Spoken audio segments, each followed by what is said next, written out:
Aujourd'hui, le thème, c'est les blocages, le transgénérationnel, se libérer des mémoires et traumas de nos ancêtres. Avez-vous des blocages transgénérationnels? Eh oui, qu'est-ce que c'est un blocage transgénérationnel? C'est en effet un blocage émotionnel qui remonte dans l'arbre généalogique. Ce sont des émotions qui sont transmises des ancêtres, arrière-parents, jusqu'aux petits-enfants et nouveau-nés. Connaissez-vous l'expression « porter sa croix » ? On porte un fardeau familial. C'est exactement ça. Vous pouvez avoir à subir des événements, des situations répétitives, sans pour autant que vous ayez une action dans cet événement. Tout est une question de mémoire cellulaire et de transmission transgénérationnelle. Des chocs, des traumatismes, des émotions vécues dans la famille, et cela même avant votre naissance. Je vais vous raconter une histoire pour que vous puissiez comprendre. C'est l'histoire d'un homme qui avait peur de finir seul. Mais contrairement à ce que vous pensez, cet homme n'était jamais seul. Il cumulait les aventures. Il avait toujours auprès de lui une femme pour combler ses désirs.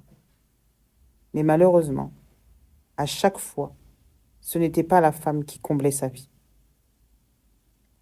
Et cet homme se posait la question sans cesse. Mais pourquoi je n'arrive pas à avoir une relation stable? Pourquoi j'ai toujours des problèmes avec les femmes?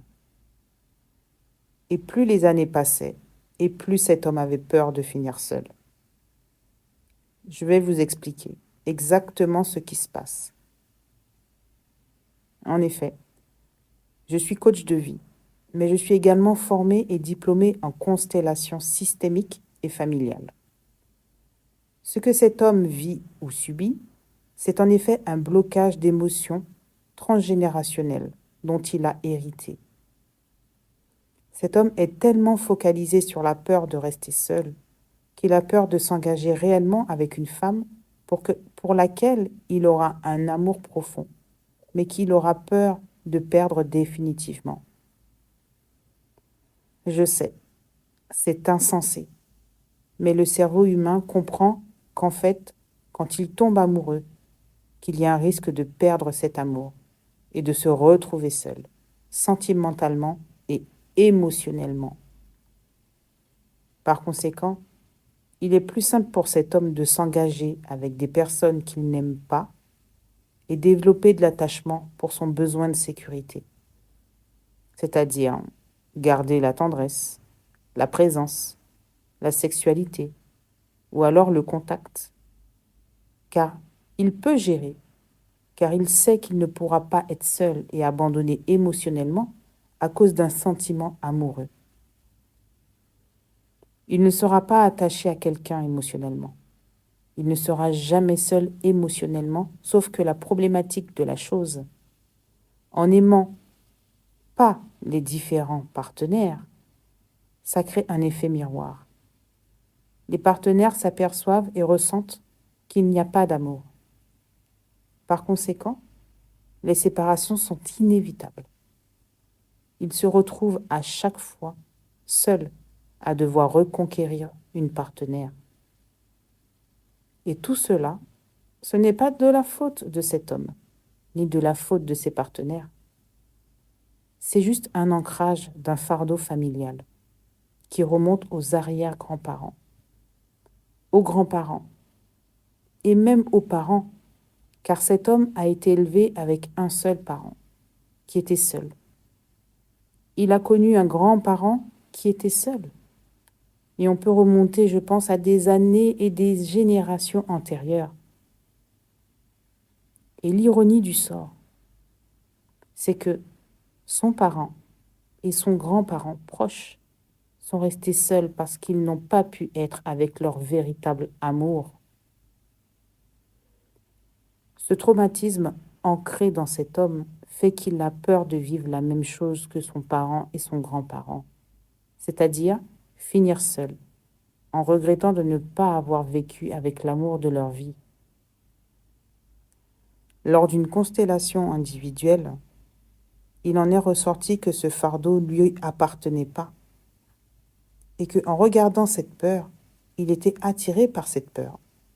Et en regardant cette situation, il revivait cette situation non-stop. C'était un cycle infernal. C'était à lui de casser ce fardeau familial. Ce n'était plus à lui de porter ce fardeau familial. Dans la fratrie, il y a eu également des répercussions, des demandes de mariage par sécurité, des mariages par sécurité, mais par sentiment d'attachement et de possession. Mais c'est pour vous montrer que quand on porte un fardeau familial, on peut tout arrêter et choisir ce que l'on veut faire de sa vie. En comprenant cela, la vie peut être vue autrement, car avoir peur d'être seul comme l'a été ses ancêtres a généré ce cycle interminable de la peur d'être seul, mais qui engendre la jalousie, la possessivité, la domination et le besoin d'appartenir avec toutes les compagnes qu'il a eues et que finalement génère de la dépendance affective vers la rupture et ensuite la solitude. En ayant compris cela, il comprit tout de suite qu'il subissait un fardeau familial et que s'il pensait enfin à un bel avenir, il ne se dirigerait pas vers cet avenir perturbant d'avoir peur d'être seul. Il a pris conscience qu'il a le droit d'aimer et de ne plus se protéger des peurs d'être abandonné et de rester seul. Par conséquent, si vous avez un blocage, si vous avez l'impression qu'une situation, des événements se répètent sans cesse et que vous êtes perdu dans un tourbillon d'actions, d'événements dont vous n'avez pas la main, peut-être que c'est un fardeau transgénérationnel que vous portez sur les épaules. J'organise des constellations familiales en groupe, mais également des constellations familiales individuelles que l'on peut faire à distance ou en cabinet. Ces séances vous permettront de faire la lumière sur ces blocages et vous permettront enfin de vivre votre vie comme bon vous semble, sans avoir les répercussions des blocages émotionnels de vos ancêtres. Ne croyez pas que tout est contre vous. Derrière tout problème, il y a une solution. Et l'outil qui est la constellation systémique et familiale vous permet de vous diriger vers la solution. Elle vous permet de vous poser et de comprendre ce qui se passe en vous et autour de vous pour accepter et se défaire de ce qui ne vous appartient pas. Si vous souhaitez faire une séance de constellation familiale, n'hésitez pas à me contacter. Parfois, dans la vie, on a besoin d'être débloqué pour pouvoir avancer sur nos projets. Alors, prenez soin de vous. Et si vous écoutez ce podcast en journée, je vous dis bonne journée. Et si vous écoutez ce podcast en soirée, je vous souhaite une bonne soirée. À bientôt.